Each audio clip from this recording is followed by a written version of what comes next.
Good evening. Welcome to the November 18th Village Board meeting.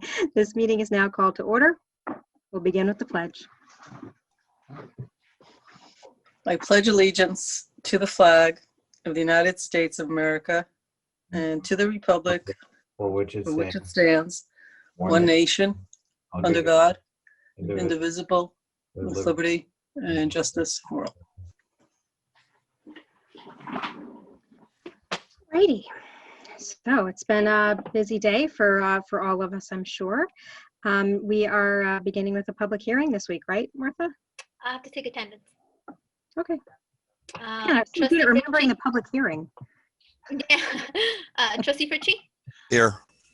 Here. Trustee Levin? Here. Trustee Lopez? Present. Trustee Quesada? Present. Mayor Garrity? Present. Okay, now public hearings. Alrighty. I see that we have a number of folks who are in are attending. I'll give a few minutes for folks to figure out how to raise their hand, and if someone raises their hand and would like to comment on the matter that's up for a public hearing, we'll call them in. Meanwhile, Stuart, I don't know if these folks were here 2 weeks ago. Could you give us a quick sort of overview on proposed local law number 8 regarding special events? Thank you, Mayor. Sure. This is a proposed local law which would set forth certain procedures with regard to conducting special events in the village of Ossining, in terms of the types of events, the size of the events, and the whole process that would be followed by someone making an application for that event. There are insurance requirements that are contained within here, and it's basically a rewriting of other sections of the code to put it all together into one, what would be a new chapter. That would be chapter 226, called Special Events, Parades, and Public Gatherings. We did open a public hearing, I believe 2 weeks ago. There were some comments at that time. Those comments were have made it into this revised draft, particularly with regard to changes with regard to insurance requirements. In response to some comments from the board, we've made it clear that the security deposit must be obtained, so that in the event that there are any issues with regard to cleanup after the fact, there is a security deposit that has been put down. There are also provisions in here for notifications to property owners and business owners. And Mayor, I should just let you, the board, and whoever else is listening know, it would be my request that the public hearing remain open this evening. There are still some unanswered questions, particularly on the topic of block parties.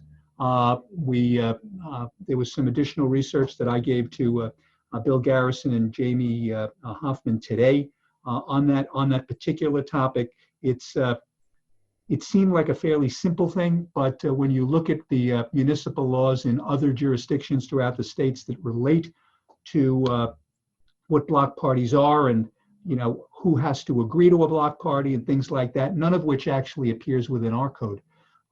It is something that will require some additional discussion, but what is before the board tonight and here for public hearing is essentially the code without those changes relating to as I just discussed before. So that's where that is.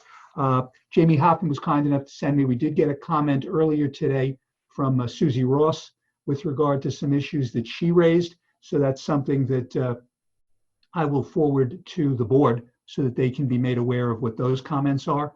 But I think that provides a preview, Mayor, and happy to listen to any of the comments made during the public hearing. Thank you very much, Stuart. And I'm definitely supportive of your recommendation that we hold it open. That said, we do have a number of folks who are attending tonight, and I don't see anybody raising their hand yet. We did have a couple of folks comment 2 weeks ago. I don't know if the village has followed up with them, anybody from the board or staff on any of the specific comments that were made. But what I see now, I see that we have Father Elvin has raised his hand. So Father Elvin, what I'm going to do is I'm going to promote you to a panelist, is what they, in Zoom language, which means you are now on the screen. It's up to you if you would like to turn your camera on, but please do at least unmute yourself so we can hear your comments.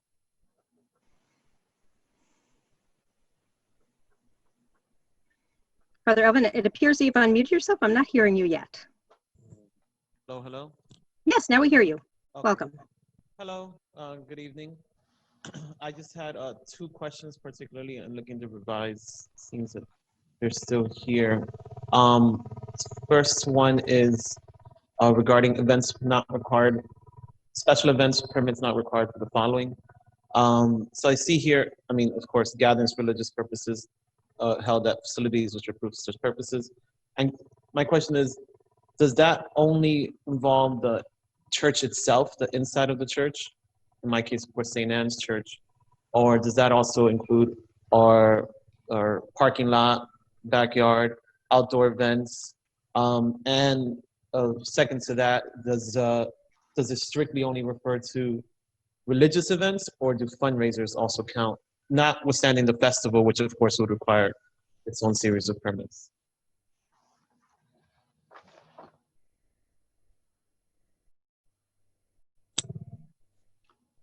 Do you get all that? Item. Thank you, Good. Father Elvin. I just wanted to clarify, Father Elvin, that Corporation Counsel appears to be making notes. When we have the public hearing, we want to hear your questions. We really appreciate people taking the time to come to the meeting, to do the preparation so that you can ask questions that we're able to really look into. It may mean that somebody follows up with someone following the meeting to better understand your question. It may mean that we're able to be able to address your questions later on.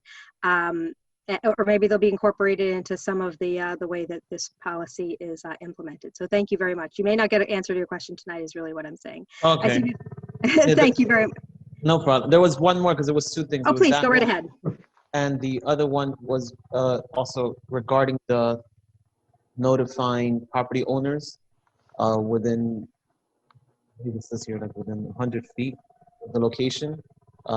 And my concern there, session, and it's going within quite a few blocks, would it really be the responsibility of myself to send a letter to every single home across 7, 8 blocks, streets, if not more at times, and what would that really entail on my part?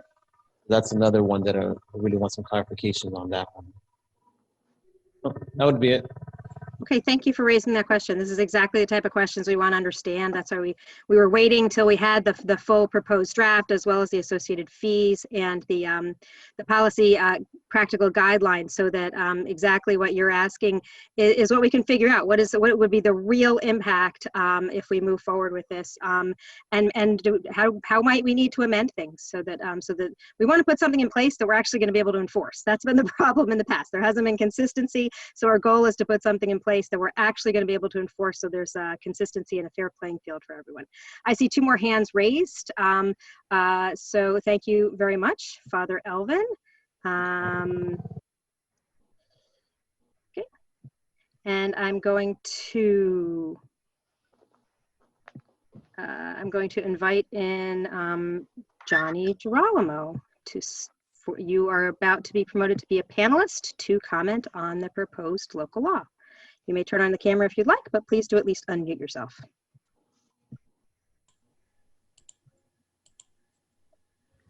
Hello, everyone. My name is Johnny Girolamo. I live at 11 Claremont Road here in Ossining, and I am speaking as the house manager of the Ossining Elks Lodge. I believe that this should be tabled for a year because of the current situation with the pandemic. The bars and restaurants are struggling. We had no village fair. We had no St. Anne's Festival, no St. Augustine's Festival. All these organizations are also being challenged as well. Let's take some time to breathe. Additional restrictions and additional fees are not what we need at this time. I would also like to propose that beverage and cabaret fees be waived this year as well. Thank you. Oh, thank you very much for your comments. I see our next hand raised is Jermaine Smith. Mr. Smith, you have been promoted to panelist. You may turn on your camera if you would like, and please do unmute yourself. I don't see you. Did I lose Mr. Smith?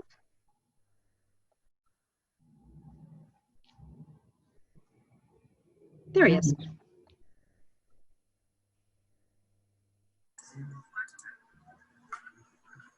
Hello, guys. Jermaine Smith, 77 Stone Avenue, Village of Ossining. Just a couple quick questions. I'm glad, I appreciate the corporate counsel for stating that the block party has to be redefined, because I did have a question about the definition of that and some of the restrictions put around the definition of that. So that was section 226-2. I also had questions similar to Father Elvin about section 226-4, and it seems that you're adding some for part 4, where gatherings for purpose expressive activity, which is usually like protest. It's saying that it's not needed provided that you give 48 hours notice to the village manager. That seems to add restrictions to protests, which are covered by the Constitution. So I would just be wary of that. I think that's something I would consider as well. I'm not sure how that was, how that's being handled. I just have a question about 2 other things. One about the security deposit and how the levels how the deposit amount is that based on levels?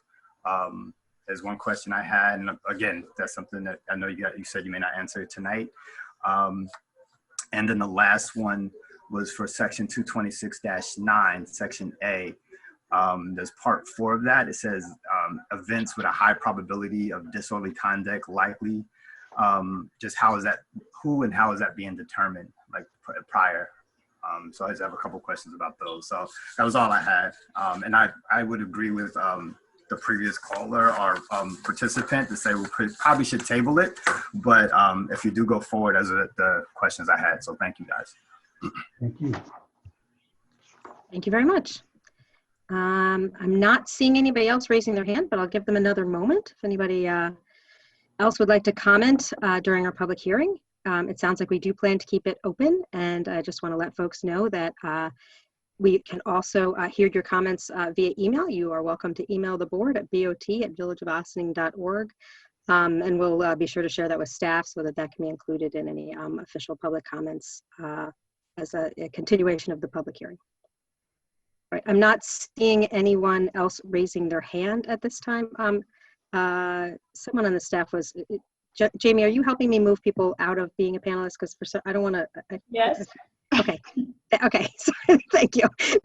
Because people were disappearing before I figured out how to do it. So I figured you were doing that. Great. Thank you. Alrighty. Then if there's anything my colleagues want to say other than a motion to continue the public hearing for another 2 weeks until I believe that's going to be the December 2nd meeting. So moved. Second. All in favor? Aye. Aye. Thank Great. you. Okay. So thank you, everybody. I really appreciate folks coming to the public hearing. Some of you were here 2 weeks ago. Some of you are here now. Maybe we'll get to see some of you again in 2 weeks from now, and anybody is welcome to speak.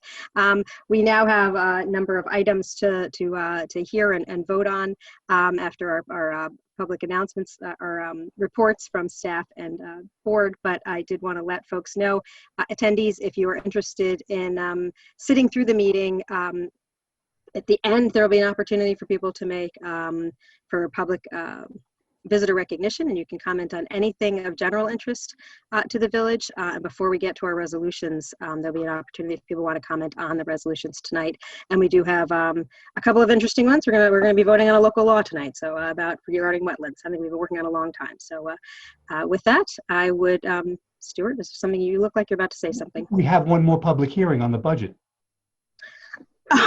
We have a public hearing on the budget today. Thank you, Stuart. Oh, yes. Okay. We've been talking about the budget endlessly for weeks. So, all right. Then next public hearing. Gosh, I was so good. We knew we had public hearing. I forgot we had 2 of them. Thanks, Stuart. You're welcome. Thanks for keeping things moving properly. All right. So, is there anybody here who'd like to speak with us about our, if you are somebody who would like to speak about the proposed 2021 budget, go ahead and get your hand raised. Meanwhile, I will open up to our wonderful manager and treasurer here. Is there anything you would like to say about this year's budget process? I would just like to thank the Board of Trustees, our staff, our treasurer, Dale Brennan, our deputy treasurer, Liz Nakari, and all of the managers who work so hard on this budget. We try to be as responsible and responsive to the community, recognizing these are difficult times. And we were able to bring in a budget that was pretty close to last year's, and we were able to do it thanks, well, due to a increase in assessed value properties with a lower tax rate. And Dale, maybe you want to give a little bit more detail on that?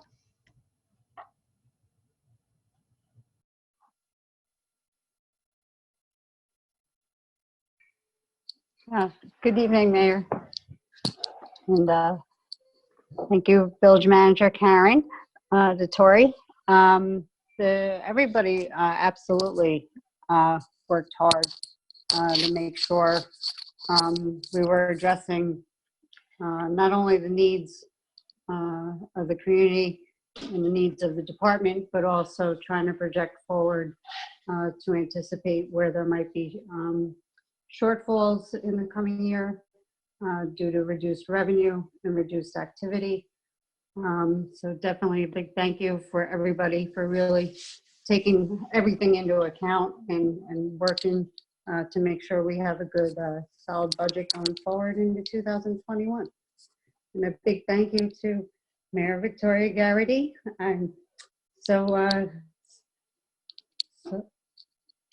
just so glad you're so interested in the budget and actually really like to conversate about it. It's hard to find somebody that wants to go into that level of detail, but definitely thank you for all your It's not that hard. and help and really Come on, Karen, don't tell people that. driving the team forward.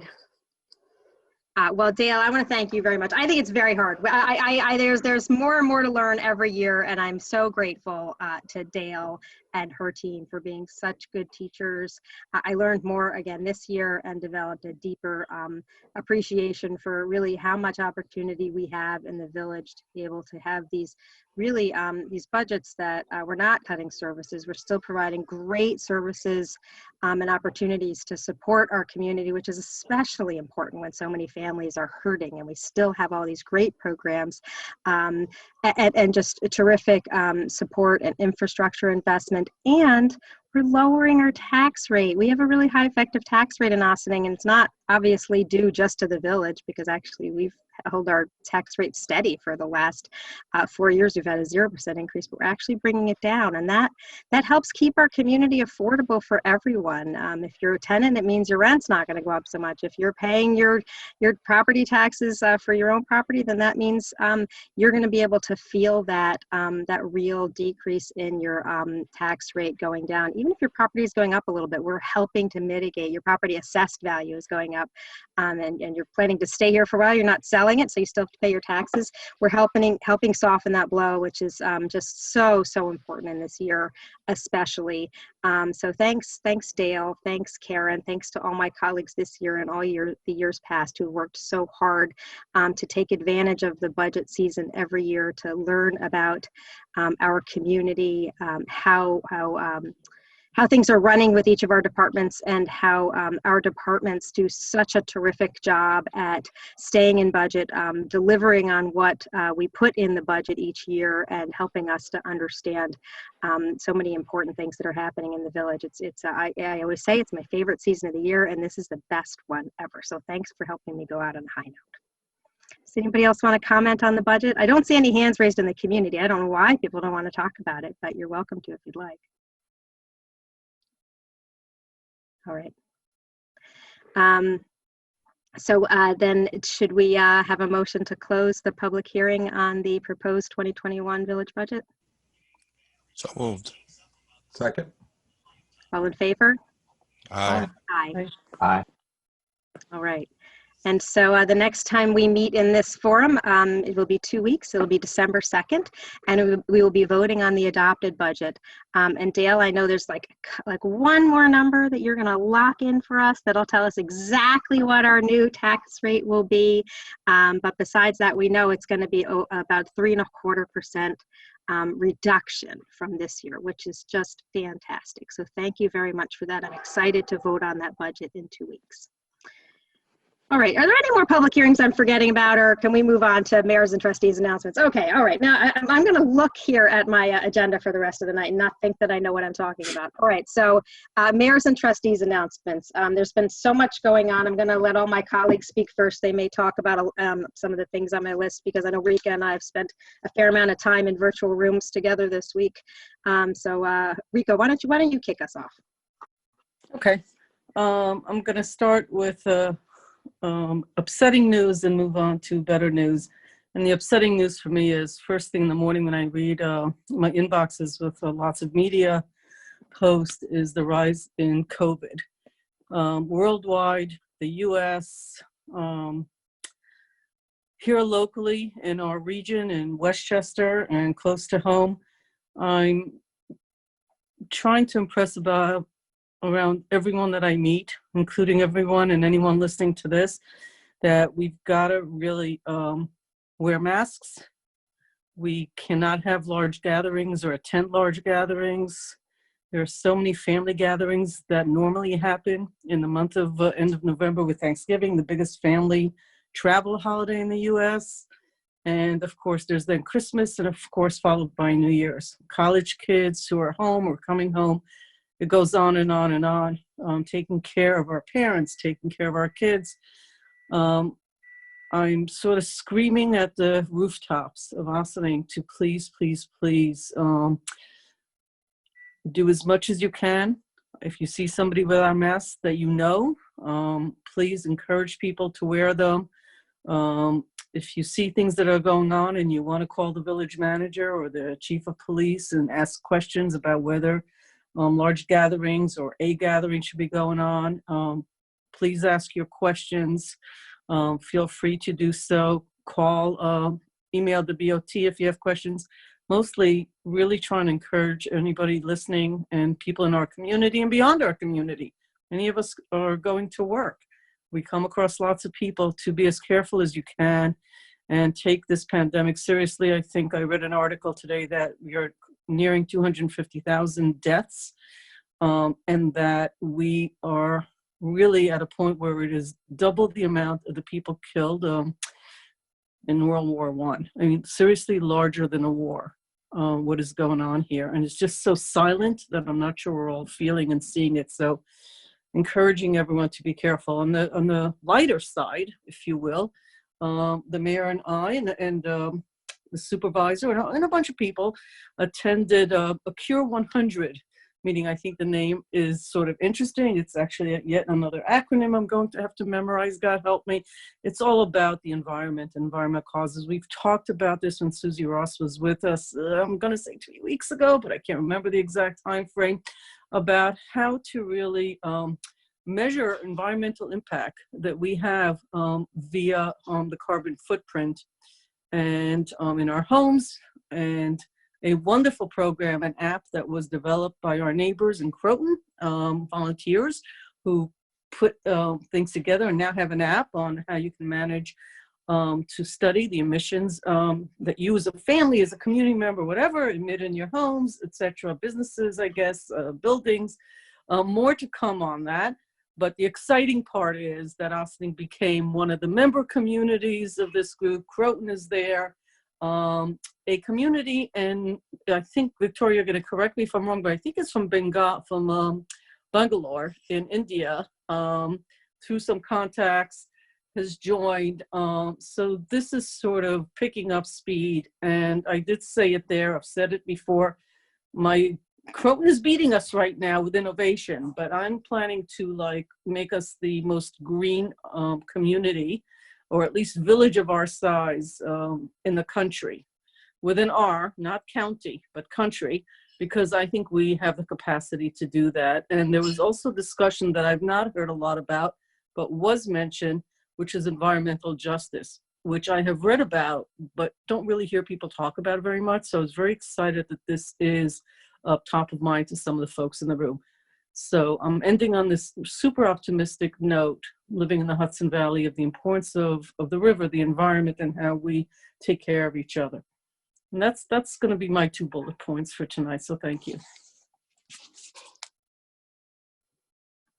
Thank you, Rika. Who else has a report tonight? There you go, Omar. Yeah. Thank you, Mayor. I want to underscore what Deputy Mayor and Mayor-elect Levin said about the coronavirus.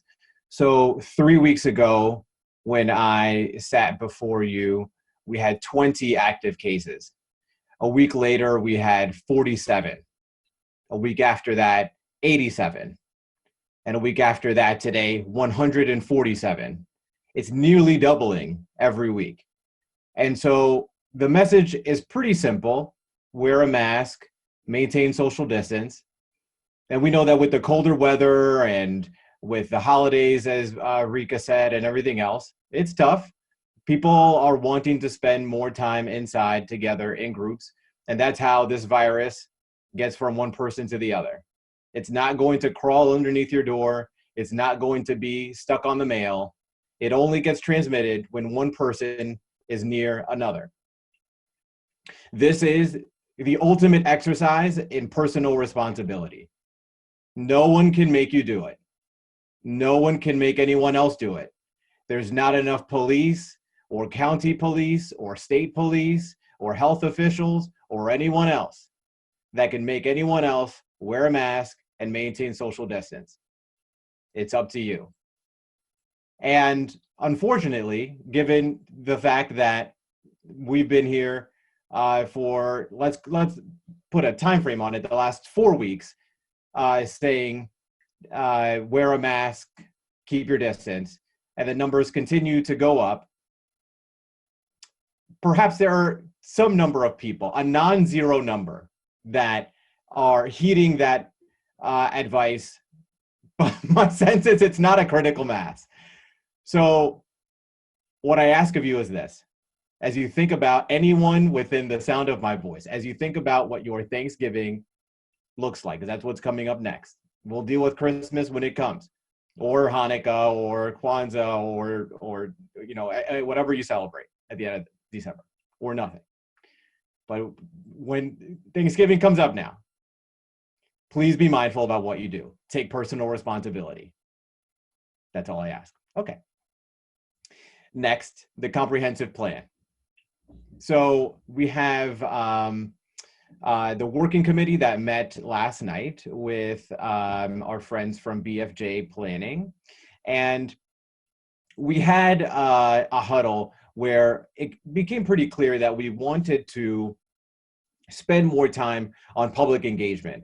2020 has been a year with headlines that you couldn't believe that weren't planned, much less the ones that we had planned, with the census, with I mentioned or alluded to the election that was coming up. We have a number of reasons why we've tried to get the community activated. And the comprehensive plan, which we were planning on kind of doing this real big thing, and we have spent a year on it, right? We've done a lot of work, but not enough public engagement for us to feel like we've reached everyone. We've done enough. So what we've done is the following: we've extended the time that the working committee is going to be getting together and working. It was going to be done in October, but now that's going to be extended through December. And that's going to allow us to better plan what our engagement is going to look like with the public. And we have originally the subcommittees that were focused on economic development or the environment. We're only going to meet one time. Those are all going to meet one more time at the very least. So we're going to be looking at, over the course of the rest of the calendar year, how can we get as much public engagement as possible? Because we want people's ideas in this plan, and we want people's feedback. Now that we have so much of the draft written, and really what is left now is the action plan, we want as much public engagement with what that action plan looks like as possible. That's the comp plan. The DPW site, that's the mixed use, mixed income development at the waterfront on Water Street. The website is live. It's OssiningDPWsite.com. Can't believe it wasn't taken, but we got it. OssiningDPWsite.com, your new homepage. That's where you can find all of the updates.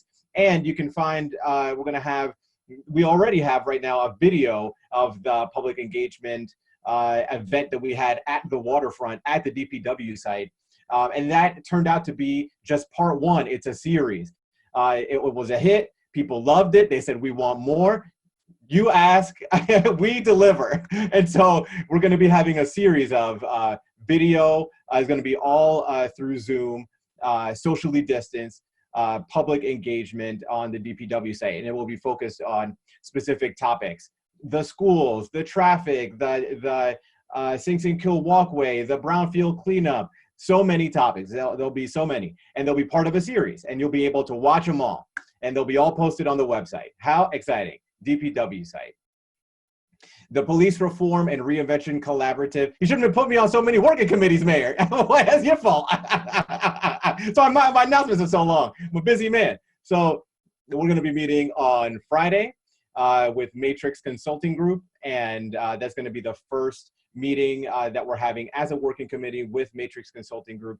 Since Matrix has started, they have interviewed the working committee and the police department individually to collect some preliminary data, and we'll be coming up with a game plan pretty soon. And so one of the things that we want to make sure that we're doing regularly is updating the website. On the Village website, we have a page dedicated to this, and we're going to have our friends at Matrix Consulting Group give us as much information as possible so that we can post it all on there.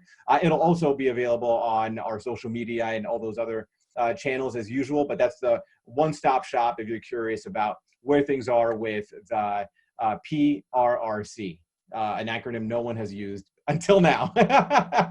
And finally, the mayor and I have been meeting with representatives from the boards and committees where we're looking for volunteers, recording short videos.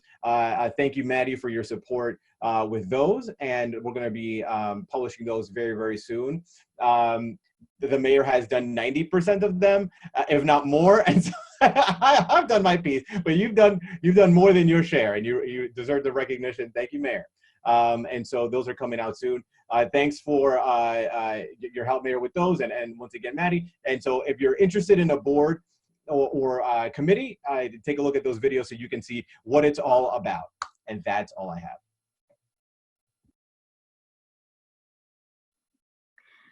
Thank you for always saying yes when there's an opportunity to serve on a working committee, and for being so actively participatory in all of them. And I've been enjoying speaking with folks about our various committees and boards, and you have at least a couple coming up tomorrow, Omar Lopez. I will look forward to seeing those as part of the rollout next week of the all the exciting opportunities to serve our community on various boards and committees. That was a great idea. I hope we get some new voices and faces involved. That's been an initiative that we've worked really hard to reconstitute and reanimate so many of our boards and committees in recent years. And we've done a great job at filling most of them, but there's always opportunities for new blood to get involved. Who else has some comments and questions? Manny or Bob, anything before I go into my little litany here? No, I think on my end, pretty much Omar, we do work in some of the committees that we share, I guess. So, but he took 90% of them, or 99% of them. So I'm going to go in a little bit of a different direction, I guess. I do want to thank, pretty much all the staff for all the hard work that they did through our budget process. And that's something that I think is very big. And sometimes, they don't get enough recognition for all the hard work that they have done.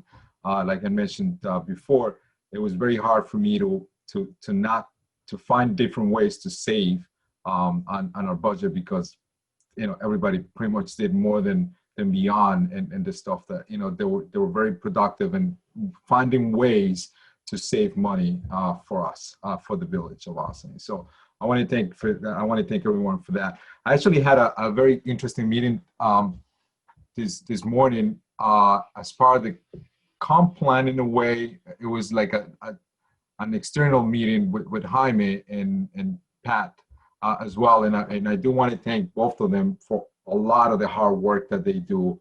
Some of the work that sometimes we don't, we said thank you for everybody, but they've been doing a lot of work and a lot of research. And I do want to thank them for all that information that they're putting together, hopefully for the next study hall for the steering committee to go through, and we'll be able to do an analysis on all this stuff. I thought I knew enough of the village. Jaime has been working, Mayor, you probably at some point, you may want to just go through the GIS system. It was very interesting and very valuable lessons that I learned today, this morning. In less than an hour, I learned more, and I think it's more for me to learn with a lot of the data that he's been putting together. So I want to thank them for all that stuff. And, I don't have anything else. I mean, between, Omar and Rika pretty much just said everything. A lot of the concerns, obviously, please wear a mask everywhere you go. I was in Village Hall. We actually, the other thing that a lot of people don't know is we actually have a new personnel director. So she started Monday, I want to say. I was there yesterday, and someone asked me, it's like, what do you have a hand sanitizer? Because that's what I carry. Everywhere I go, I carry hand sanitizer with me, because I was like, you never know if people may not have it. I have it with me. So I'm very conscientious in what I do and how to, where I go. I always carry one or sometimes two. I have one in my pocket, one in my hand, just ready to go. So please wear a mask, be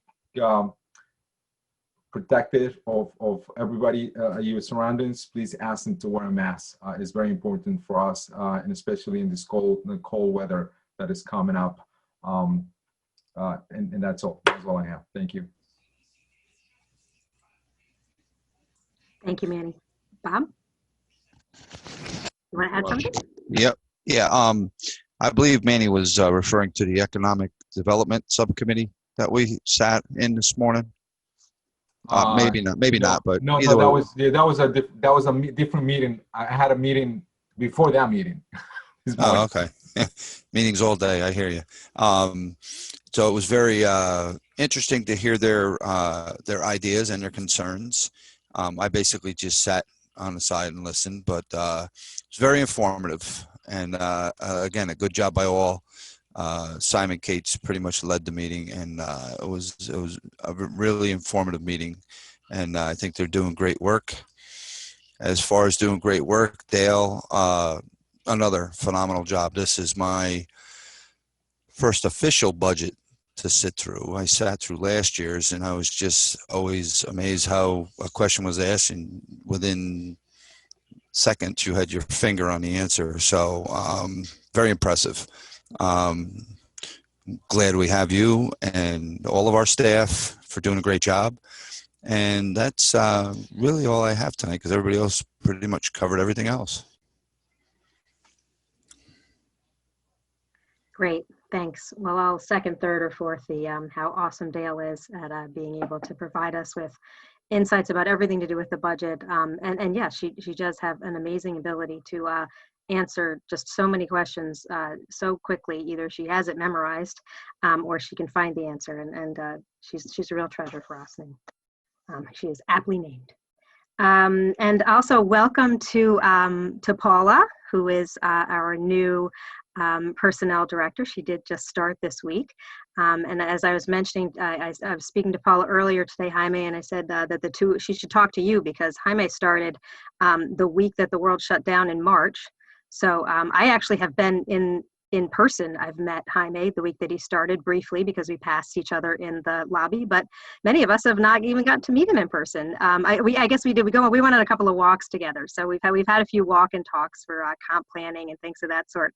But it's a sort of a surreal experience to have a new coworker that you mostly know from screens like this. And now that's going to be the case for Paula, probably even more so, because we're not going to have so many more opportunities for walk and talks as we did this summer. So welcome to her. We're very pleased to have her on board.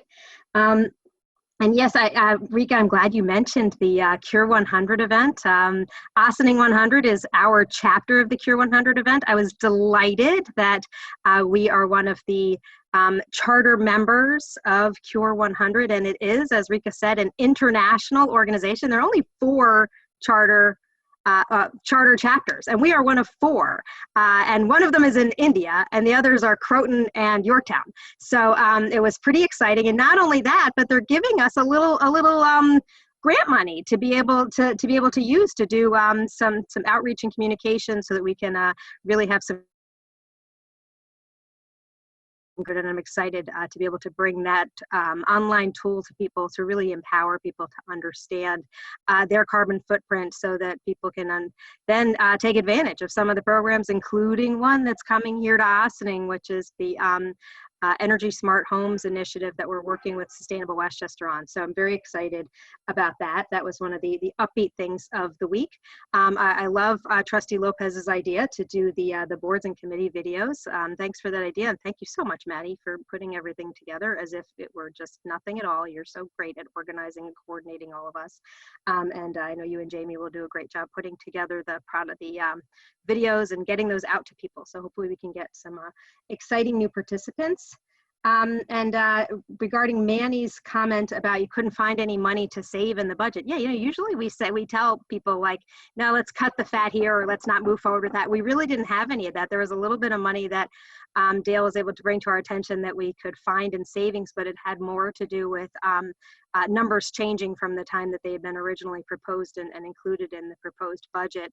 But I do want to point out that what we're doing with the 3.25% reduction is a combination of the larger assessment roles this year, that savings that we were talking about, some decisions to use fund balance for one-time purchases rather than borrowing for it and adding it to our accumulated debt and then our ongoing debt service. But then also we have this incredibly valuable resource in our very healthy fund balance. So we're actually drawing directly down on our fund balance, but we're doing it just up to a magical number of $347,901, right, Dale?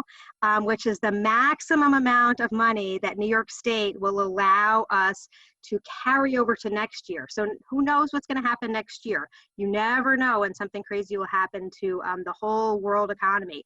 But what we do know from our conversations with our assessor, Fernando Gonzalez, is some sense of what's going to happen to the real estate market and the assessment role, the overall assessment role, because that has a real lag time to it.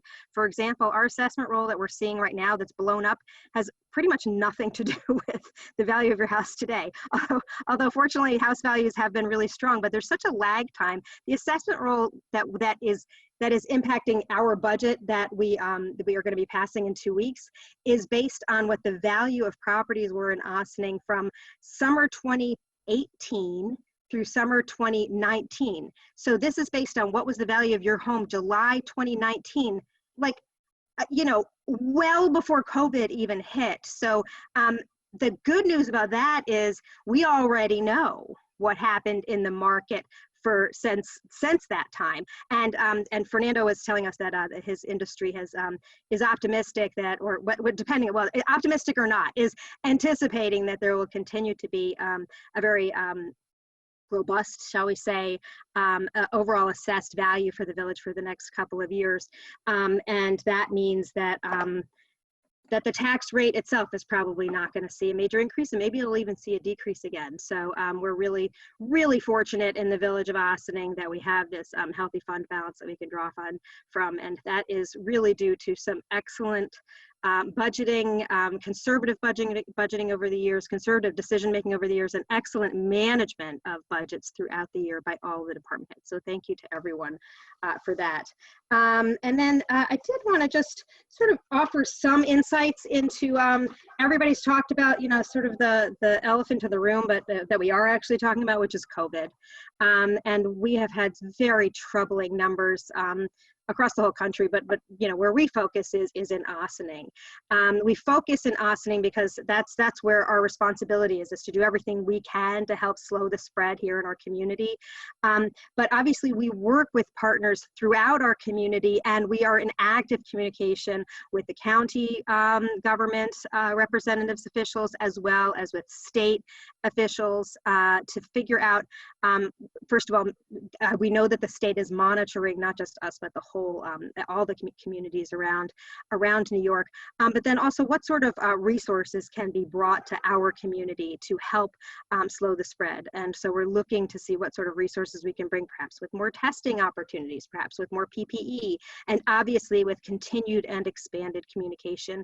We had a meeting this evening that was organized for us by the county executive. We got to meet with Dr. Amler, who's the head of the county Department of Health, and she had some really important key pieces of information to let people know. And one of the things she said about the schools is, while obviously Ossining schools, they're now remote. Every school is remote for the rest of this week. They just sent out an announcement this afternoon that all of the schools, except for a small handful of students, is going to be remote for the rest of this week. And then, you know, as things evolve, they are pretty good about trying to keep people communicate well. But it's not what they have found. The medical professionals has found that the spread is not actually happening at the schools. That it's what the spread is happening at these you know, parties and group gatherings, and whether that's in people's backyard or other behaviors that are happening outside of the schools. For example, after Halloween, we saw a big increase. That's when we started seeing this increase, and that is, you know, reinforcement of why we're concerned about Thanksgiving. It's you know, counterintuitive to want to give thanks and be grateful for so much that you have in your life, and to say, but don't share it with anybody you don't live with. But that's what we're saying. Don't share that day. Don't share that meal with anybody that you don't live with, which is just so not normal for human beings. And it's just been so not a normal year. And it was really tough for my family to say, you know, all my parents, my in-laws, my brother, we all live in the tri-state area. We all always get together. And now we're just going to, you know, reach out by Zoom or by phone call on that day, send each other a card, and you know, look forward to better times in the future. And I know that there conversations like that are happening in houses across Ossining. And if they're not happening in your house yet, then please start having that conversation. And we will be following up with more and more communication related to COVID. I think one of the scariest things that we experienced this spring was the amount of uncertainty. And there's still uncertainty, but there are some things that we know now that we didn't know 6 or 7 months ago. We know a little bit about, we know how to contain the virus. We know what behaviors are helpful in slowing the spread of the virus. We know that testing, remember, testing didn't really, was not very easily accessible. There's much more testing now, and we know how important it is for people to be tested, even if they don't have symptoms. And we have really honed our communication skills with on this subject with our counterparts at every level of government, and with our community partners, whether that's at churches or not-for-profit organizations, obviously with the schools in the town, the county. So so we're in a better position to share with the community the information, to empower everybody to make the right decisions, and to know as much as we know as far as what's next and how we can address it. And so I also want to give a shout out to Jamie Hoffman, who does the communications for the village. If you're not already signed up for the web blast, make sure you sign up for the web blast. If you're on social media, follow us on Facebook and on Instagram. Jamie's got stuff going out every day on social media and every Thursday in the web blast. And there is actually just a page you can go to any hour of the day, any day of the week, that has the latest information about COVID, which I think Jamie maintains that too. So we just send all the information to Jamie, and she puts it out there to try and share with people as much as possible. So, you know, knowledge is power, and we really hope that everybody gets as informed as you can be, and then makes really smart decisions for your family and for our whole community. And with that, I think we still have an agenda to get to. I'm going to pass it over to our village manager for administrative reports. Thank you, Mayor. Good evening, everybody. I just want to start. We had a question in the chat. I just want to clarify the website for the Ossining Comprehensive Plan is ossiningtomorrow.com, and the website for the DPW site development is ossiningdpwsite.com. So, and we'll try to post that in the chat as well, so people have that information. We did thank you for mentioning our new personnel director, Paula Nesbitt, who started with us this week. We're very happy to have her here. I wish I could tell people to come in and stop by and say hello, but that's a little challenging right now. But certainly the staff and the board will meet Paula, and most have met her already virtually. But again, we're very happy to have Paula starting this week. This week was an interesting week for staff. Some of us have been participating in the Pattern for Progress Housing Forum, which is usually held. That's usually a live event. And this year it's a virtual event that's broken out into presentations each day. So we've been learning a lot about different aspects of housing, regional economic development, and other issues which are relevant to our community. So we'll bring that learning forward. And we'll be able to present at some time some of the things that we've picked up in those forums. We were able to do a little bit of extra paving, squeeze some in this year. So if you're walking down to the train station from Kimmy's Cove to the Scarborough train station, you will notice a freshly paved walkway, and that's just in time for winter. There were some regularities in the walkway there, and we wanted to make sure it was safe for everybody. We, as Trustee Quesada and Trustee Lopez mentioned, we've been working on the comprehensive plan. We're extending that. We've had our subcommittee meetings started this week, and we'll be extending them through the first week in December as well. So if you're interested in have anything to say, log on to ossiningtomorrow.com, call the manager's office, but make sure this is your opportunity to have your voice heard. And we are also expecting our road diet RFP responses on November 30th. So thank you to Assistant Village Manager Maddie Zahach for getting that out. Looks like we have a lot of interest there. So based on the questions that are coming in about the RFP, and again, this is our road diet to re-envision Route 9, which is currently 2 lanes for about a mile.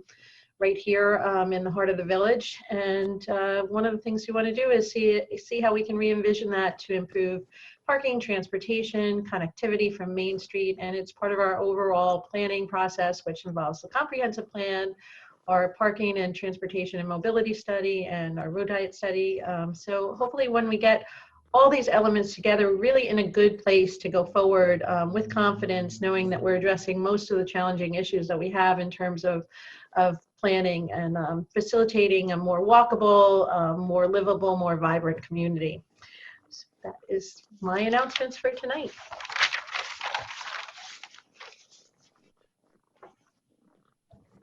Madam Manager, Corporation Counsel. Thank you, Mayor. Good evening, folks. Tonight we have some interesting resolutions, as the mayor said. We are getting a foosball table donated. Thank you to Pat Yost.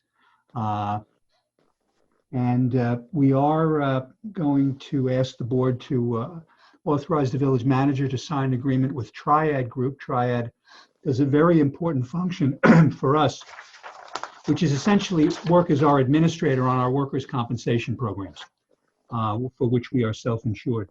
They've been doing it for a number of years. There was an extensive RFQ process, and I want to thank the assistant village manager, treasurer, who attended many of the interviews with the various groups, and I think we came back with a very good decision with regard to that, and I want to thank the board for that as well. We're also going to be calling for a public hearing tonight with regard to an honorary street naming. There was some discussion about that at our last work session. And then what I think is really most important tonight, although everything is really important to everyone, is the wetlands law. Local Law 7 of 2020. It is on for adoption, and that will immediately be followed by the board certifying the wetland and drainage map, which has been put together by Planning Director Jaime Martinez. I want to really thank Jaime, our outside consultants from McCullough, Goldberger, and Stout, Amanda Brosi, and from Gellert Sessions, primarily Joe Cimelli and Jan Johansson, for all of their assistance with regard to the proposed Local Law 7, the wetlands ordinance. It started out many, many months ago and has come to the point now where I think we have a very strong ordinance. As we've discussed with the board, it will go into effect on January 1 of 2021. I know that Jaime it will be, is with us tonight. So if there are any questions during the time that we discuss Resolution F or Resolution G, which is the map, he'll be in the best position to answer. But this is one of those examples that it's better to have more hands and more eyes looking at something because it really did make a difference in terms of putting together with what we all think is a good piece of legislation for this village. So thank you all very much. Thank you, Mayor. Thank you, Corporation Counsel. Chief Sylvester. Good evening. A couple of law enforcement things and then a project we're working on. First, we're encouraging everybody to lock your vehicles. This week, we were the latest community to be struck by a group of thieves that we believe to be from out of state. They come here. We had a number of cars gone through, 2 of them stolen. In every single case, the cars were left unlocked.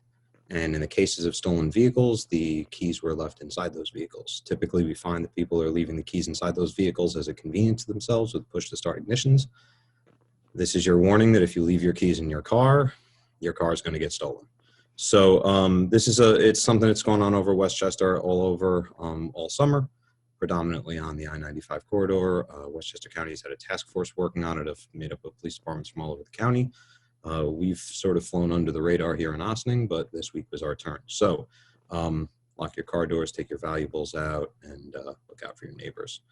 Second, we had a school threat this week. We had a threat of violence against Ossining High School yesterday. So the board knows, and everybody else should have heard by now, that the high school was placed into a lock-out procedure yesterday. It was not locked down.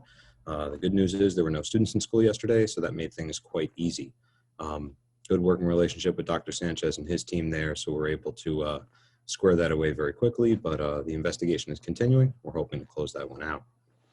Lastly, for several years, I have talked about my desire to create more transparency in our police department and share information with our community.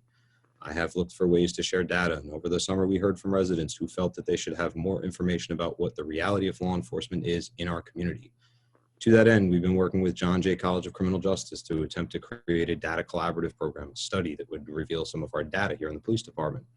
Unfortunately, John Jay was denied grant money to work with us. However, still working with them in consultation, our department has begun a study. So we are doing an in-house study of our arrest data, including demographic information that would cover ages, races, genders, release status, as well as the charges for all of the people that have been arrested here. Unfortunately, because our records management system is outdated, it does not provide accurate data going back, and it would take us probably several months for each year in order to go through each of those cases because it has to be done by hand. However, my team has gone through all of 2020 and that data is up to date right now. So when the time is appropriate that we have all of that data and we hit a benchmark where we can release that, my intention is to share meaningful data with the community in terms of arrests. Also, we have begun a study of traffic stops. Our officers are now filling out surveys on every single interaction that our officers have on patrol with someone operating a vehicle, which includes motor vehicle stops for traffic infractions or penal law infractions, suspicious vehicles, motor vehicle accidents, and disabled vehicles. On every single stop, we'll be documenting the form of initiation, whether it's called in by a resident or it's something that's self-initiated, the age, gender, race of the person there, the outcome of that stop, if there's an arrest, what the outcome of that is in terms of release or an appearance ticket or whether someone's held. And again, that is because we have no funding for that. That's being undertaken in-house. So we're in very early stages of that, sort of a trial phase right now. But the intention is to collect enough meaningful data to be able to show people the reality of law enforcement in Ossining. I can tell you that from preliminary evaluation of our arrest data, our numbers are very closely aligned with the demographics of our community. We saw from some other communities that they have outrageously disproportionate numbers of people of color being arrested. We have a very, very large Hispanic population. They represent the largest portion of our arrests. It appears that we would probably be releasing numbers showing that Black people are arrested at a slightly higher rate than they exist in our community. White people are arrested at a slightly lower rate than they exist in our community. But specifics on that data will be released once we can compile everything and hit a benchmark where we can give a full period, for instance, the end of the year. That's a project we're working on, so I thought I'd let the board know about that. That's all for tonight. Thanks. I have a question about that. Are you done, Chief? I am. Oh, great. So can you share with me the John Jay? You said they had a grant that was then taken away or didn't happen. Is that what I heard you say? No, the John Jay College's Data Collaborative Initiative has funding streams. They attempted to get funding for this through their funding stream and applied for a grant that was denied. And how much was that for? I don't know because I didn't apply for it. Oh, okay. No, I'm just curious.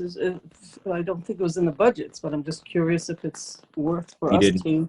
It's their. It would have been their project. It's not something that they have a funding stream. They asked us if they could work with us. We agreed to. They went back to their grant people. They applied for it. We didn't have an opportunity to apply for it. They applied for it, and they were denied. This only came down a couple days ago, so we haven't discussed the next steps yet. Okay. Got it. Thank you.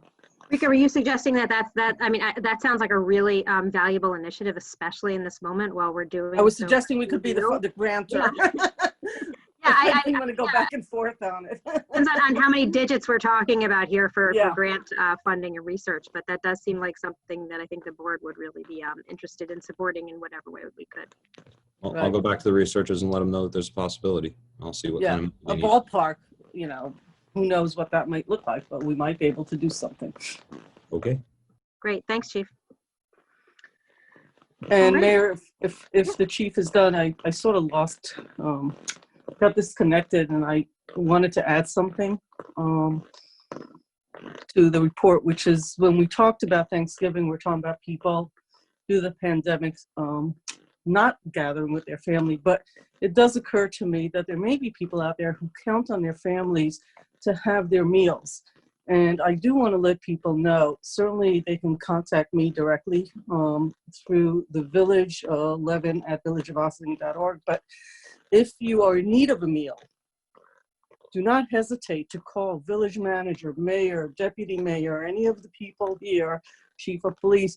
There are so many wonderful people and organizations. So if you are a person that was looking forward to being with your family and your family isn't here and you need a meal, while we may not be able to offer you a group, there are so, and I don't want to start naming all the organizations. I don't think it's fair because I know I'll leave one off, but there are many. And frankly, if you contact one of us and you're in need of a meal, and I don't mean just financially, you simply need it delivered because you're not able to go outside and go shopping, please do not hesitate to call anybody on this call, myself included, and we will get you the Thanksgiving meal that I hope will bring some joy. And I'd rather you stay home and be safe and have somebody else deliver the food to you if that's possible. So I did want to add that to the conversation as well. Excellent point. We are very fortunate to have so many organizations that really can fulfill that need for our community. I've been doing it in one way or another throughout this whole this ordeal, but really Thanksgiving is that much more of a significant day for that. Thanks for mentioning that, Nika. Alrighty, I think we're ready to I'll turn it over to the clerk to get us going here for our resolutions. Okay, moving on to organization announcements. Is there anybody here who would like to make an organizational announcement? I'm just looking to see if there's any attendees, and I'll just reiterate, this is an organizational announcement, so an opportunity to tell us about any events, hopefully there would be virtual events that you have coming up for any organizations you're involved with. Not seeing any hands raised, then the next opportunity for folks to speak is at the very end when we have visitor recognition. Folks can speak for 3 minutes on any topic of general interest to the village. So, Madam Clerk, I'm not seeing anyone who wants to make an organizational announcement. Okay, so moving on to village board resolutions. Is there anybody here who would like to address the board on any of the resolutions this evening? And that would be people could speak for up to 4 minutes. I'm tap dancing a little to give people time to find the little hand to raise if they want to talk about any of the resolutions for tonight. You have up to 4 minutes to speak about any and all of the resolutions. No hands are coming up. Madam Clerk. Okay, so approval of minutes, November 4th, 2020. Resolved that the Board of Trustees of the Village of Ossining hereby approves the minutes of the November 4th, 2020 regular meeting as presented. Do I have a motion? So moved. Second. Comments on the board? Madam Clerk? All those in favor? Aye. All opposed? Okay. Approval of voucher detail November 18th, 2020. Resolved that the Board of Trustees of the Village of Ossining hereby approves the voucher detail report dated November 18th, 2020 in the amount of $491,805.20. Do I have a motion? So moved. Second. Comments on the board? Madam Clerk? All those in favor? Aye. All opposed? Okay. Resolution authorizing the superintendent of the Recreation and Parks Department to accept as a donation a classic sport foosball table. Resolved that the superintendent of the Village of Ossining Recreation and Parks Department is authorized to accept from Pat Yost, Ossining, New York, a donation of a classic sport foosball table for use at the Recreation Center, and it is further resolved that the Village of Ossining Board of Trustees gratefully acknowledges the donation to the Recreation and Parks Department. Do I have a motion? So moved. Second. Comments on the board? I'll just say this is my, yep, go ahead, Bob. I'd like to take the opportunity to just thank you to Pat for making that donation at some point. Yeah. Can't hear him. I heard you a little bit, Bob. Bob was saying thank you to Pat for making this donation. You might want to put, there you go. That'll be easier. Sorry, I didn't put my mic down. I just wanted to thank him. I had it up out of my way. Just thank you, Pat. I'm sure at some point in time when we can all get together and have a little foosball tournament down there. Thank you. That sounds fun. And this is my opportunity to learn how to spell foosball. For the record, F-O-O-S-ball. Madam Clerk. Those in favor? Aye. Aye. All opposed? Okay. Authorizing the village manager to sign an agreement with Triad Group to act as the village's third-party administrator for workers' compensation. Resolved that upon review of the Corporation Counsel, the village manager is authorized to sign an agreement with Triad Group, 400 Jordan Road, Troy, New York, 12180 for Triad Group to serve as the village's third-party administrator for workers' compensation pursuant to the proposal dated September 16th, 2020. Do I have a motion? So moved. Second. Comments on the board? I would just, Oh, yeah. sorry, I just like to echo, I don't want to repeat, but just echo all of Stuart's commentary. Hours of work went into this. You know, people get very excited about big initiatives, multi-year changes in the world. But the truth is a lot of hard municipal work is about the roads, the water quality, everything just working that you don't even realize. The parks, the rec, the community center, all of that stuff that makes our lives just move smoothly. This is one of those things. And I know the day that many of these meetings went on was also the day that we were looking at another sort of, vendor relationship, a lot of hours, a lot of work. I want to thank everybody involved. Stuart already mentioned, but I do want to take just a moment, which I just did, because this is sort of the guts of the business of the municipality. And it's just not sexy, but it's really solid, great work that saves people a lot of money and delivers excellent service quality. And constant recalibration of that and doing the fiduciary responsibility of making sure we get the best that we can at the best price. It's frankly just as exciting as any of the big topics that we read about in the newspapers, and on social media. So I want to thank everybody involved on staff and and everybody that made it happen. Absolutely. Madam Clerk. All those in favor? Aye. Aye. Aye. Opposed? Call for public hearing, proposed honorary street naming for Barrington Anthony Walker Davidson. Resolved that the Board of Trustees of the Village of Ossining hereby calls for a public hearing to take place on December 2nd, 2020 at 7:30 p.m. to consider the proposed honorary street naming of North Malcolm Street for Barrington Anthony Walker Davidson pursuant to the village's honorary street naming policy, and be further resolved that as a result of the continued declaration of state and local emergency as a result of the COVID-19 pandemic and the governor's executive orders 202 and 201.1 to 202.72, specifically EO 202.72, which continued the extension of the suspension of portions of the open meetings law until December 3rd, 2020. The public hearing will be conducted remotely via the Zoom platform as instruction for those who wish to watch and or participate listed below. And be it further resolved that comments regarding the proposed honorary street naming will be accepted by the Board of Trustees at bot@villageofossining.org. Do I have a motion? So moved. Second. All those in favor? Or comment, Aye. comments on the board? Do we need to make comments on this? All right. All those in favor, I'll say it again, sorry. Aye. Okay. All opposed? Okay. Adoption of proposed local law 7/2020, a local law amending chapter 149 freshwater wetlands of the Village of Ossining Code. Whereas- Martha, before you read it, just there's a typo in the last paragraph. It should say local law 7. It says inadvertently local law 6. We've already adopted that, so we don't need to do that again. So if we could just change in the last paragraph where it says local law 6, just turn that into local law 7. Thank you. You're welcome. Whereas the Board of Trustees of the Village of Ossining has been considering the adoption of proposed local law 7/2020 titled a local law amending chapter 149 freshwater wetlands of the Village of Ossining Code, and whereas in accordance with the New York State law and the Village of Ossining Code, and having provided all requisite notice, the Board of Trustees conducted a public hearing on October 7th and October 21st, 2020 at 7:30 p.m. It wasn't at the Burt Salon Fagan, it was at the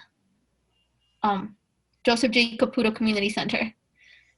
Change that too. Okay, at the Joseph J. Community Center, 95 Broadway Avenue, Ossining, New York, during which time the public had an opportunity to be heard regarding the proposed local law, and whereas at the conclusion of the public hearing on October 21st, the public hearing was closed, and whereas the Board of Trustees has reviewed parts 1, 2, and 3 of the environmental assessment form and has determined that the local law will not have a significant adverse impact on the environment, thereby resulting in a negative declaration pursuant to the rules and regulations of the Department of Environmental Conservation, and whereas the proposed local law has been considered by the Board of Trustees and it has been determined that there are no impediments to proceeding with the adoption of the local law.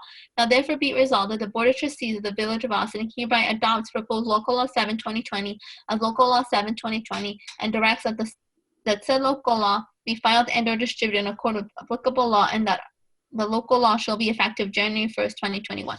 Do I have a motion? So moved as corrected. Thank you, Bob. Second. Comments on the board? I'm just thrilled. This is long overdue. So many of the communities, surrounding communities, contiguous communities to us, including the town of Ossining, wetland legislation in the 1990s. And I feel that we've just closed the loop on probably what should have happened then. There are no borders. What one community does in development, in open space, in anything, all affects all of us. So this is, I think, a lot of work went into this in the world of passing legislation from the beginning. It was done really as a big team on the staff. I appreciate all the work, and in the middle of a pandemic, no less. So we've spoken about this before, and I don't want to just keep saying the same thing, but I think it's a long overdue work, and I so appreciate the movement forward on it, and I am fully in support on this, and I appreciate also not only the staff but also my colleagues on the board and where we've taken this. And I guess since it's number 7, That's not bad for passing legislation for or working on things during a pandemic. It's quite a lot of heavy lifting. So I thank everyone. I'm in support of this. So let's get it going. Does anybody else want to comment? All right. Well, I know that we haven't voted on the law in a little while. Yes? I'd just like to make a comment. Please. I just want to acknowledge the very, very hard work of Jaime Martinez and Stuart Kahan on this. This was Jaime's inaugural project. I think he started probably 2 days after he got here, and has been working on it ever since. And that's how we got to know him so well virtually, because he's been at every single meeting with few exception, mostly talking about this issue. He and Stuart did an enormous amount of work on this. It like everything else, things can be quite complicated and detailed on the executional end here. And I just want to commend Jaime on his tremendous work there, and Stuart as well. So much went behind the scenes, and thank you to the board for bringing this forward, and we are very, very happy to have this piece of legislation in place.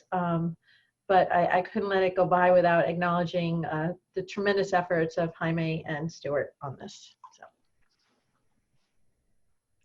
Absolutely.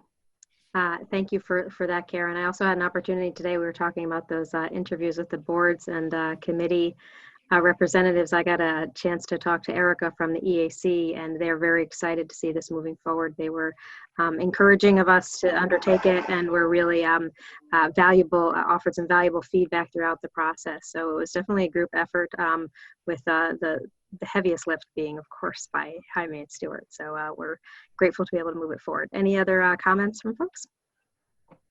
All right, Madam Clerk, I believe this is a roll call vote, right? Okay. See, Trustee Lopez? Aye. Trustee Quesada? Aye. Trustee Levin? Aye. Trustee Fritchie? Aye. Mayor Garrity? Aye. Okay. Certification of Village of Ossining Wetlands and Drainage Map. Whereas the Board of Trustees, having approved the adoption of Local Law 7/2020 Freshwater Wetlands by resolution dated November 18th, 2020, and whereas pursuant to Section 149-2 Wetlands and Drainage Map, the map shows the approximate location of areas classified as wetlands and check zones. And whereas the code further provides that the Wetlands and Drainage Map shall be reviewed and updated by the Planning Department and certified annually by the Village Board. And whereas the Director of Planning has reviewed and updated the Wetlands and Drainage Map, which is now ready to be certified by the Board of Trustees, now therefore be it resolved that the Wetlands and Drainage Map dated November 18, 2020 is certified by the Board of Trustees as a current Village of Ossining Wetlands and Drainage Map in accord with Local Law 7/2020. And be it further resolved that the Wetlands and Drainage Map shall be available on the Village's website and from the Village's Planning Department. Do I have a motion? So moved. Second. Comments on the board? I just have a question. Why does it, if somebody can explain to me, maybe I guess it's Stuart, why does it have to be certified every year? I can answer that. So basically, thank you, Jaime. yeah. So the data comes from various different sources. We source all of our data from the Westchester County, but the National Wetland Inventory, the DC Wetlands, and the soil surveys that are used to feed into that data do get updated from time to time. And so the certification process just says that we're using the most up-to-date data from that point in time. And it doesn't change that regularly. It certainly doesn't change every year, but because it is multiple sources, it just makes sense to once a year go through and say, hey, yeah, we checked, the data is correct, it's up to date. Oh, okay. I would just think you do it every 2 or 3 years, to be honest. Sometimes when we pass things or we have to do them every year, certain things happen, agendas get filled, things get delayed. We've actually moved a bunch of things that we do to a 2 or 3 year sort of environment. It wasn't why we should certify my question. It was like why every year so that's what you feel comfortable rather than moving to a 2 or 3 year. You just feel, I don't want things holding things up or having more on agendas than need to be is really the issue. Deputy Mayor, it'll be part of every year's reorganization meeting. Ah, okay. So it just adds that. We'll just fold it in as an extra resolution at the reorg. Got it. Okay. Thank you. which is the agenda of the year, that's for sure. So you can Goes on make sure you forever. show up to that meeting having eaten a nice hearty dinner. Okay, all those in favor? Aye. Opposed? Okay. Is there any continuing business of the board? It appears no. No? Okay. Is there any new business of the board? There is not. Okay. Is anybody here who would like to address the board on anything? So this is an opportunity for visitor recognition. We do have a number of folks who are still attending. So this is an opportunity if anybody wants to speak during visitor recognition for up to 3 minutes. And I imagine Jamie's usually the one who keeps track of our timing. I'm waiting to see if any hands are raised.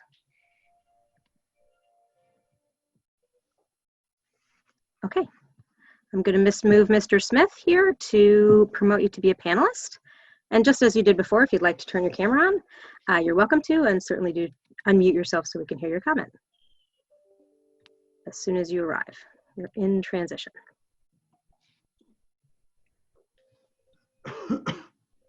Where is he? It worked before. Where'd he go?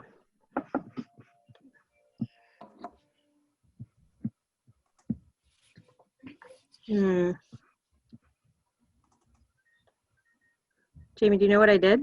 I did the same thing I did last time, and I'm not seeing him. There he is. Okay, it was just a lag. Okay. Hello, everyone. First of all, I want you guys to know, for those not paying attention, that Obi Toppin from Ossining High School just got drafted by the Knicks. So just wanted to share that information. One thing I wanted to talk about tonight was all the work going on with the police review and the committee work going on with the facilitator matrix that you guys hired. I've been sending emails back and forth, as you guys know, and up until today, I wasn't getting replies. Thank you, Trustee Lopez, for replying to my emails. I appreciate your replies. And I see your replies, a couple of follow-up questions, but I just want to make a couple points directly to this. One, with the intent of the executive order, I think you guys are misinterpreting it. And we talked about this, a couple of us personally, about the representation of Black men at large on the committee. You initially started with 15 and you had a couple Black men, and I know Omar Lopez identifies as a man of color here, but he's on as a trustee of the village. Ben Irvin's on the police officer, and we have Pastor Jones on as a member of the clergy. And speaking to the intent and purpose, of the executive order, I think we're missing a voice, and we're not expanding to talk about the true history of what's going on in the village and what has happened with some of the past activities and events between the community and the police and the engagement with that. The several questions I had was around that. One of the things I asked was why wasn't the NAACP given an opportunity to name the person sitting on the board? I'm not sure if the president, Aaron Moore, is on the call. I would let him speak to that, but we did have a conversation, and I know he gave 2 names, and those 2 names, himself as well as someone else, was not chosen. And then later on, he received a call about Kendall Buchanan, was just asked what he thought about him. And then he didn't know that was the representation that was going to be chosen for the NAACP. And it seems to me that there was a pattern of how people were chosen, or somewhat of that, where we had 3 members of law enforcement. I know one's representing the police union. And then we have 3 members of the clergy. We have 3 members of the village board. And then for a law, and the intent of it is to build trust and transparency and deal with some of the problems that happen predominantly around Black and African-American men. We excluded their voice originally in entirety other than these representation from different organizations. So speaking to that, I just want to try to get some, and again, Trustee Lopez, you did finally, you guys, you're the one that did finally reply to my email since I was emailing back from September 28th or so. And you did finally answer my question. So I do appreciate that. But just a clarification on that, because I know in your email, you were under the impression that was the NAACP's choice of Kendall Buchanan being on the board, who's great. And again, this is not to disparage anybody who's currently on the board, because a lot of the people I know, and I think they're going to be great at what they're doing. and speaking and being part of this process moving forward.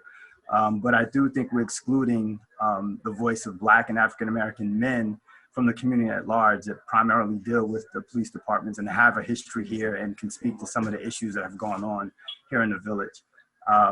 So I'd like to just have some clarification on the point of excluding Black men from that at large, and as well as NAACP having the opportunity to place someone on the board, like some of the organizations that have in the district here.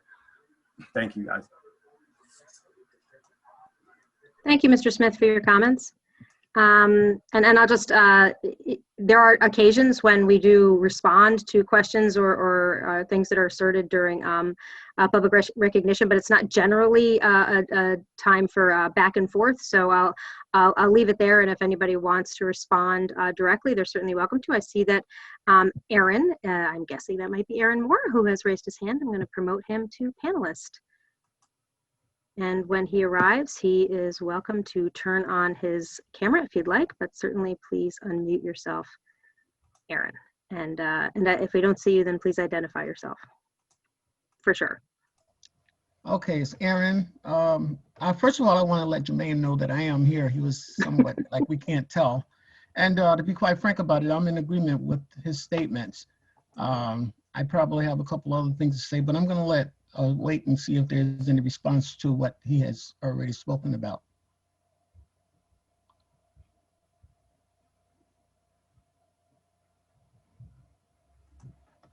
Mr. Moore, if you have any other comments that you want to make, now would be the time. We give everybody up to 3 minutes to speak during visitor recognition. As I said, this is not a time for dialogue, but it is a time for you to make sure that your concerns and questions are heard. Well, my concern is the fact that the representation of the NAACP, I believe, was somewhat excluded for whatever reason you guys had to do that. I mean, and then, to choose who you wanted was something else that I had questions about, So, I mean, I just didn't understand how you went and just pulled a name out of a hat like that. I mean, did you actually know that Kendall was a member of the NAACP? Mr. Moore, as I think that there may be an opportunity for us to discuss more about the working committee, which we have discussed a number of times in writing and in person one-on-one. But right now, this is an opportunity for you. You can pose questions that will be responded to, although you and I have had these conversations. But if there's any other comments you would like to make, this is your opportunity during public recognition to just share your comments and remarks. No, I'm done. Thank you. Okay, thank you. I see we have another hand raised. It appears to be Leah Nelson. Leah, we will promote you to panelist, and then it's up to you. If you'd like, you can put your camera on, but certainly please do unmute yourself. Oops. Hi, my name is Leah Nelson. I'm a member of the NAACP in Ossining, and it doesn't look good that the town of Ossining is not taking volunteers from the Black community. I've heard you say in response to this question that you have a number of Black people, men, pastors, police officers, and I think this whole executive order by the governor is about repairing relationships between the police and Black people of the community. So I would just urge you to reconsider your choices, perhaps ask for volunteers, not just dictate who is on the panel.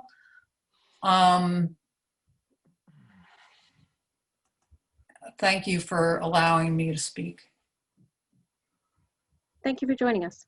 Is there anybody else who would like to raise their hand? All right. Sometimes we do get remarks that are all sort of on the same theme, and if I'll open it up to Trustee Lopez. He and I are the two representatives from the Board of Trustees. There are a lot of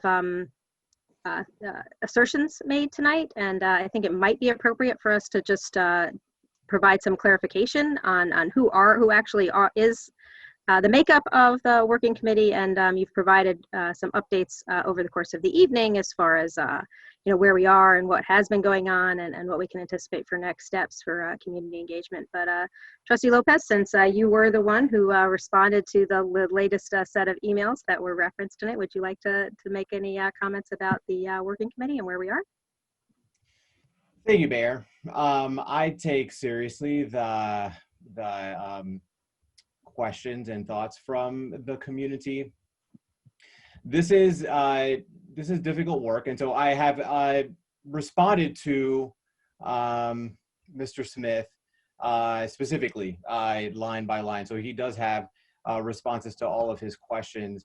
And I think what is most important for the community to know is that there are different layers to this. So if you look at the village charter, that is the document that tells us how these kinds of decisions are made, who gets to decide, who goes on committees and boards.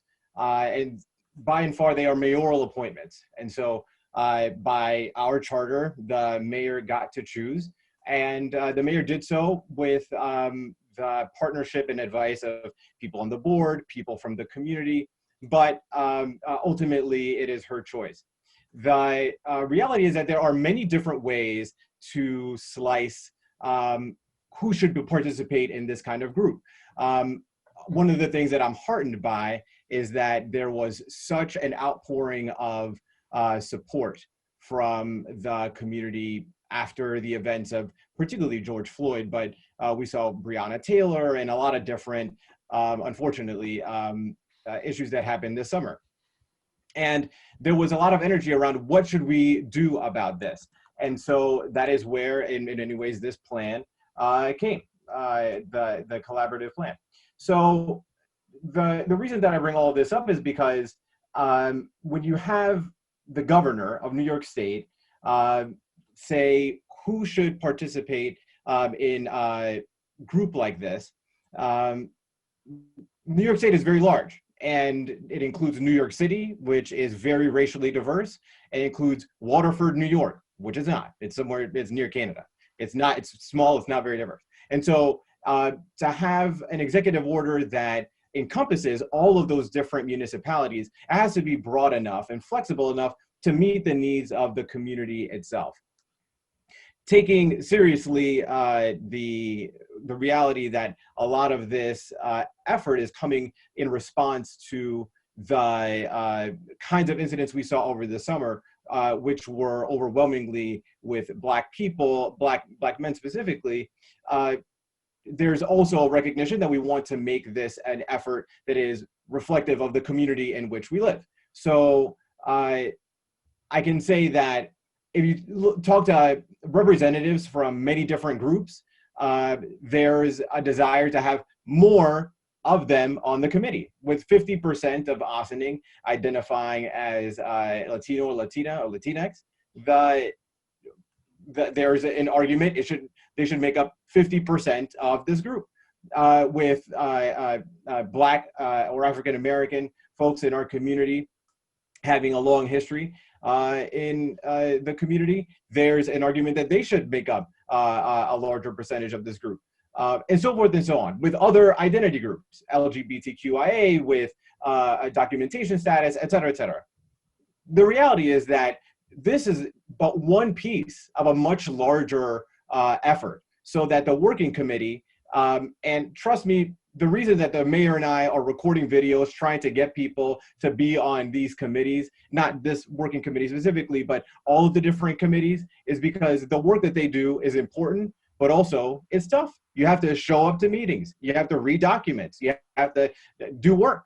And there are opportunities, if you just want to give your opinion about a topic, there are opportunities for you to do that. But if you want to be part of a group, then that's going to require a large commitment of time. And wanting to create a group that is going to be able to, between now and we have a very specific deadline of next April, put together a plan that incorporates data from the police, because we want to have this process be based on data to show what's actually happening in our community with the police, based on community trust, so that people in the community feel comfortable enough to engage with this process and feel like whatever they say is going to be kept confidential, if that is something that would make them feel more comfortable in speaking, and putting together an actionable plan. You know, like, that's tough, and you can't have 50 or 100 people as part of a working committee that's going to meet every week to do that work. And so what it takes is a small dedicated group of people that will not, no matter who we have on there, they will not capture the totality of all the experiences in the village. And that's not their point. The point is to have a group of people that are dedicated to advancing this work and connecting with all of the different communities that they touch, be they youth groups, churches, affinity groups, organizations, businesses, whatever it is, whatever organization or group of people that you are in touch with. That the point is to be able to have those folks be involved, not necessarily in the working group, but as part of this process, and working together with the chief and with the police. We want them, they are equal partners in this. We want them to be as engaged as we want the community to be engaged, because again, we want to have data that shows what is actually happening between the police and the community. And so the reality is this: I expect that going through this process, which by its nature is going to bring up a lot of difficult feelings and a lot of trauma for folks, it's not going to be easy. But I do have hope that we are going to find a way forward. Trust me when I said this is an interesting fact, an important fact for people to know. The only white, cisgender, straight people on the committee are the mayor and the chief of police. Everyone else is either a person of color or queer.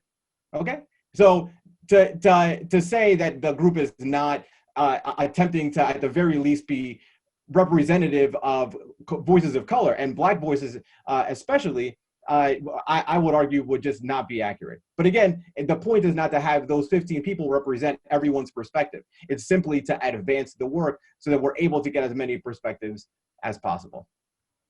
There you go. Thanks for providing a little more insight into the makeup of the group and the process of selecting the group and where we're going with that.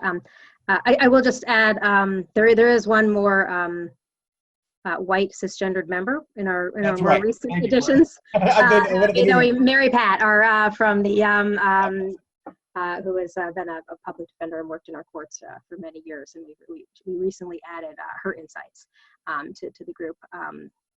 And that was when Kendall Buchanan was appointed, as well as when we appointed a member from the DA's office who does also grew up in Ossining and is himself Hispanic.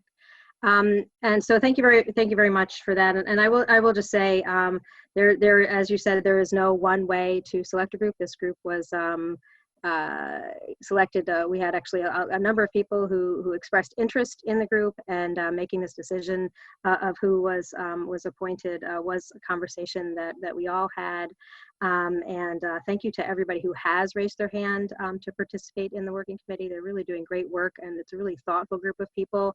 And we have already moved into the next phase. And I know a number of us here on the screen, more than half of the working committee, and some of the folks who are attending tonight have either been in communication with Matrix Consulting to have a one-on-one conversation, or will be in the near future. And that's where we are right now. We are meeting, as Trustee Lopez said, on Friday, and after that, we look forward to having more information to share with the community about when there will be more public information sessions and exactly what those will look like. And there's been a subcommittee group within the working committee that met really just to talk about how can we make sure that that information is getting out to the whole community so that we can have as much participation as possible at every phase of this.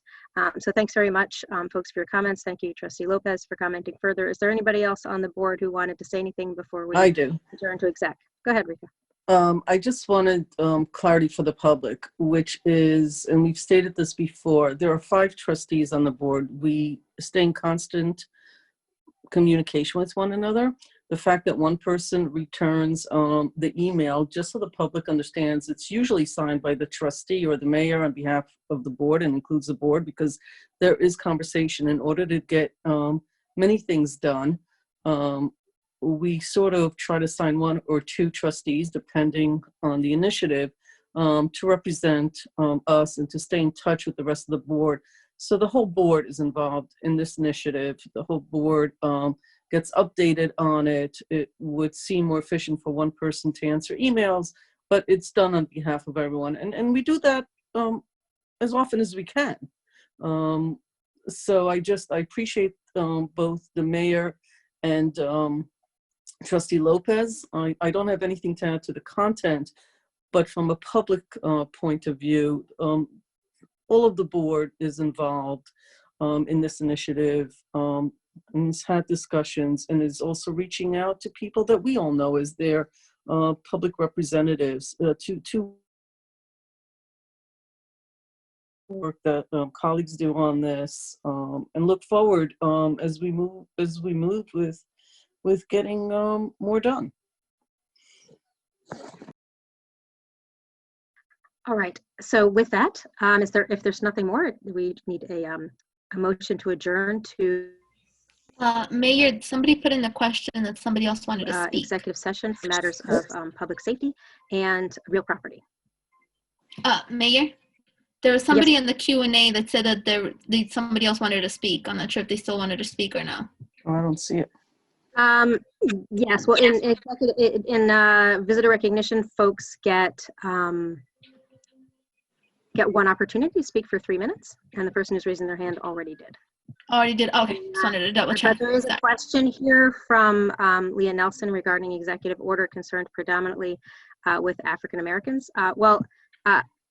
The committee is actually predominantly African Americans, or more than half of the committee identifies as African American or Black. It so happens, but as Trustee Lopez said, the executive order is designed to be applicable to every community, to give every community opportunity to review and reinvent their police, their law enforcement. And we've spent an awful lot of time studying it. So thank you very much, everybody who cares so deeply about our community and wants to make sure that this is a really valuable process. And I hope that folks will participate in the public engagement as we're moving forward in the coming weeks. Mayor Garrity? Yes. Jermaine is stating that it is somebody else within the household that wants to speak, I guess, over his computer. If I'm thank you for pointing that out. All right, that works. All right, give me a second. I will move him over, or her over, or whoever. Okay. Promoted to panelist. Please turn on your camera if you'd like, or at least unmute yourself.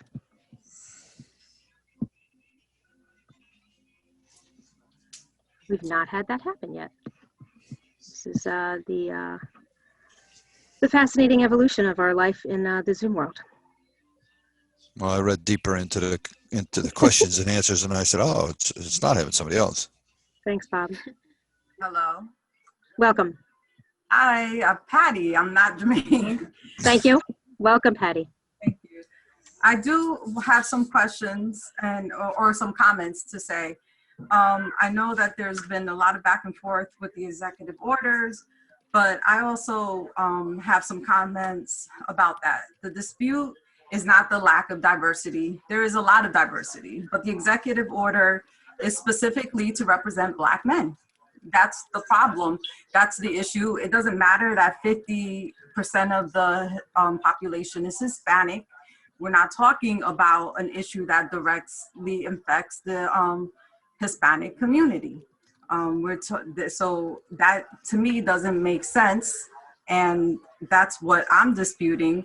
So yes, there's a large Hispanic community, but the executive order is specifically dealing with a specific issue.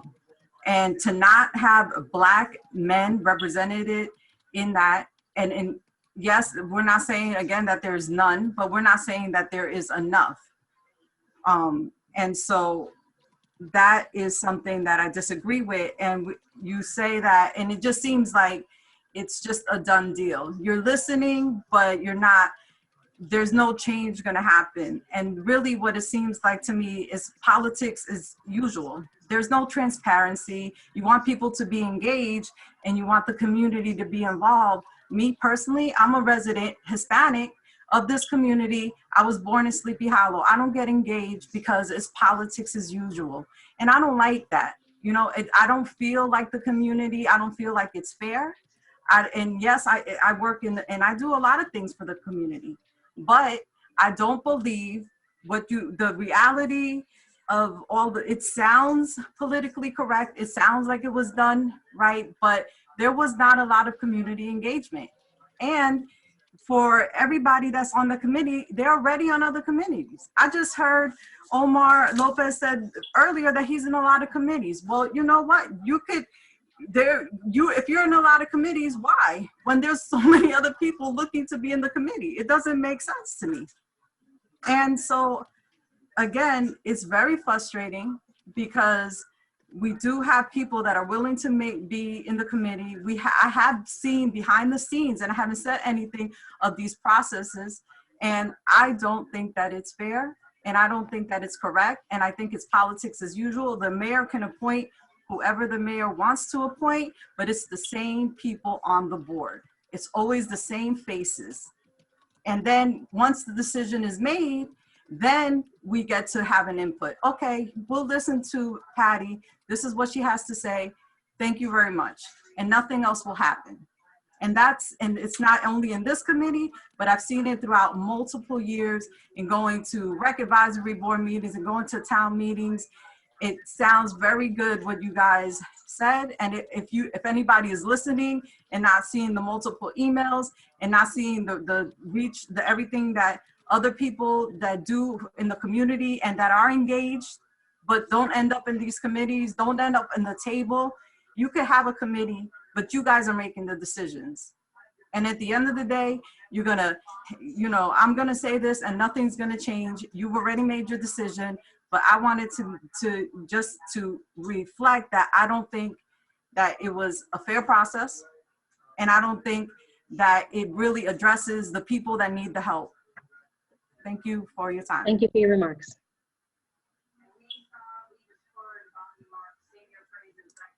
Is there anybody else who would like to comment?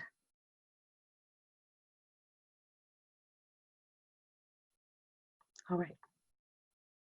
Is there anything else in the Q&A that I need to respond to? Aside from a quote of some of the whereases of the executive order.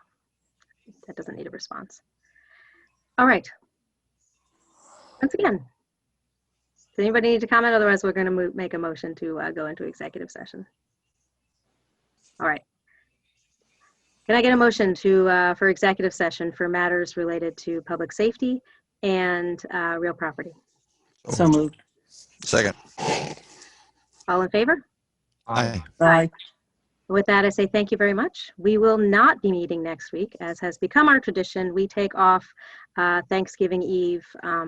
You may not have quite the sizable event to plan for this year that you normally do, but we wish you all a very happy and healthy Thanksgiving with your families, and hopefully you've found a way to connect with people, even if it's not your usual Thanksgiving celebration.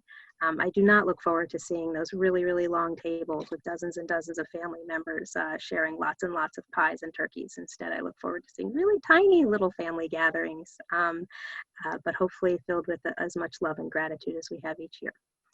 Be well. I will see you in 2 weeks. This meeting is adjourned.